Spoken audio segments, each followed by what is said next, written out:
Kenneth Slessor's poetry invites us into an interesting insight into perceptions, and I wonder at how people's perceptions in everyday life can lead to confusion, conflict, and contradiction.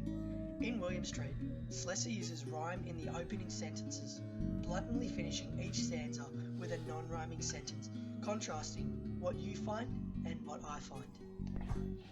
It is a challenge to see things differently. This use of paradox throughout the poem, puffs of paraffin that crimp the nose, followed by grease that blesses onions, hunger at their heels followed by ranging the pavements of their pasturage, challenge our perception of what is lovely and what is ugly. It shows that someone's perception can contradict and disagree with others. Through the use of perceptions in my creative story, I challenge the viewer's opinions by giving them a story that contradicts the opinion being formed by showing the same story from a different perspective. Similarly, in Beach Burial, Slessor writes of the madness of war. He describes dead seamen gone in search of the same landfall. What that landfall meant to each side of the war is a matter of perception, and each side fought valiantly for as their perceptions were an anomaly. Slessor uses irony to highlight the futility of war, a war perceived to be necessary, by describing how the soldiers end up anonymously dead on the beach, where the sand joins them together, unable to tell if they are friend or foe. As a child, Brenda collects pencils with a level of obsession few people would understand. Her obsession with pencils often made people uncomfortable in being friends with her, as they didn't care to gain an understanding on her fascination where she orders and stores pencils.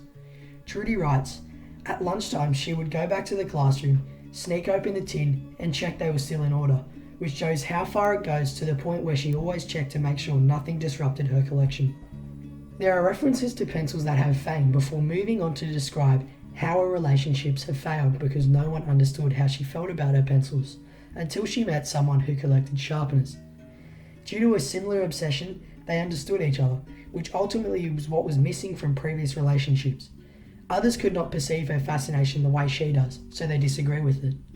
The story ends there, but the reader automatically concludes that whilst her previous boyfriends perceived her hobby as weird, the boyfriend who collected sharpeners perceived it differently.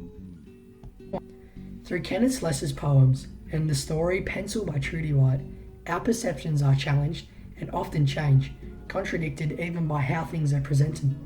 Whose perception is correct, or is it a matter of perceptions not being right or not being wrong? Everyone's perceptions are just different.